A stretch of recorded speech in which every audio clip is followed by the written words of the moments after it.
Gozo versus Sukuna. Anime fans అంతా ఎంతగానో ఎదురు చూస్తున్న one of the most hyped fight.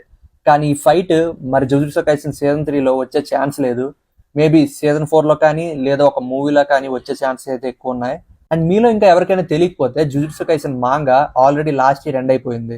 So ఈ వీడియోలో నేను క్లైమాక్స్ లో జరిగిన గోజో వర్సెస్ సుకునా ఫైట్ ఎండింగ్ గురించి చెప్పబోతున్నా. సో ముందే స్పాయిలర్ వార్నింగ్ ఇస్తున్నా.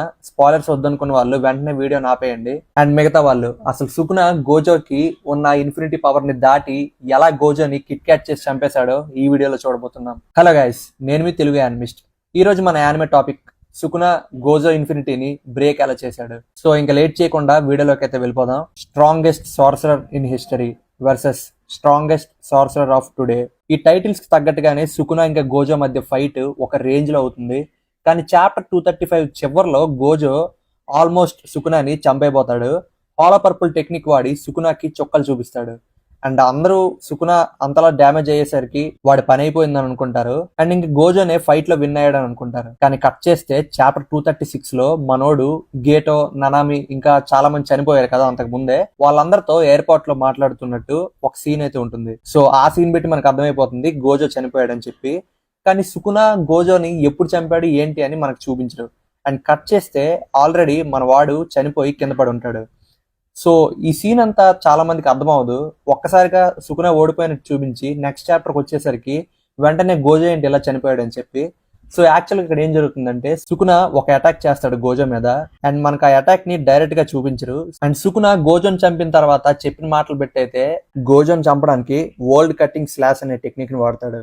సో మరి మనకు తెలిసినంత వరకు గోజో ఇన్ఫినిటీని ఎవరు బీట్ చేయలేరు. కానీ టోజీ ఆల్రెడీ గోజో ఇన్ఫినిటీని ఒకసారి బీట్ చేశాడు. ఇన్వర్టెడ్ స్పీర్ ఆఫ్ హెవెన్ అని ఒక ఐటమ్ ని వాడతాడు కదా, ఆ ఐటమ్ ద్వారా గోజో ఇన్ఫినిటీని ఆల్రెడీ బ్రేక్ చేశాడు. కానీ ఇప్పుడు ఆ ఐటమ్ ఆల్రెడీ గోజో ఆ ఫైట్ తర్వాత డిస్ట్రాయ్ చేసేసాడు. మరి సుకునా దగ్గర ఈ వరల్డ్ కటింగ్ స్లాష్ అనే పవర్ తో గోజోని ఎలా బీట్ చేశాడని చెప్పి చాలా మందికి డౌట్ వస్తుంది. సో సుకునా చెప్పిన మాటల ప్రకారం ఏంటంటే ఈ వరల్డ్ కటింగ్ స్లాష్ ఎలా వర్క్ అవుతుందో మనకి ఇలా ఎక్స్ప్లెయిన్ చేస్తాడు. సో మనకి గోజో పవర్స్ గురించి తెలుసు. గోజో మీద ఏ అటాక్ చేసినా తన ఇన్ఫినిటీ ప్రతి అటాక్ని ఆపేస్తుంది. సో సపోజ్ ఇప్పుడు గోజోయే మనకి ఒక 2D ప్లేన్లో ఉన్నాడు అనుకుంటే, సో ఇప్పుడు ఏ అటాక్ చేసినా ఇన్ఫినిటీ గోజో చుట్టూ ఉంటుంది కాబట్టి ఆ అటాక్ని ఆపేస్తుంది. సో ఇప్పుడు సుకునా చేసే అటాక్ ఏదైతే ఉందో అది వేరే డైమెన్షన్ నుంచి వస్తుంది.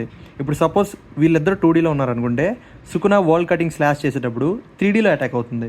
సో ఏ అటాక్ వచ్చినా గోజో ఈ విసినిటీలో మొత్తం అన్ని అటాక్స్ని ఆపేస్తాడు. అదే 3Dలో వచ్చే అటాక్ని గోజో ఆపలేడు, ఎందుకంటే ఇది వేరేగా 3D డైమెన్షన్ వస్తుంది. అదే ఇప్పుడు గోజో సుకునా ఇద్దరు 3 డైమెన్షనల్ ప్లేన్లో ఉన్నారంటే ఇప్పుడు ఆ world cutting slash 4th dimension నుంచి అటాక్ చేస్తుంది. సో ఇప్పుడు 2 డైమెన్షన్లో ఉన్న గోజో మీద 3 డైమెన్షన్ నుంచి అటాక్ చేస్తే గోజో దగ్గర ఉన్న ఇన్ఫినిటీ పనిచేయదు. సో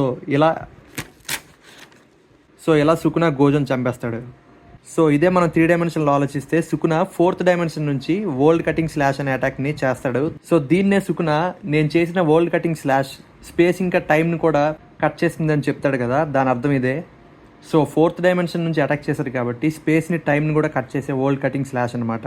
సో మీకు అర్థమై ఉంటుంది ఇప్పుడు ఎలా అటాక్ చేశాడని. మరి ఈ ఎక్స్ప్లెనేషన్ మీకు నచ్చినట్లయితే కింద లైక్ చేసి కమెంట్ చేయండి. ఇంకా మరిన్ని ఎలాంటి యానిమే కంటెంట్ వీడియోస్ కావాలంటే సబ్స్క్రైబ్ చేసుకోవడం మాత్రం మర్చిపోవద్దు.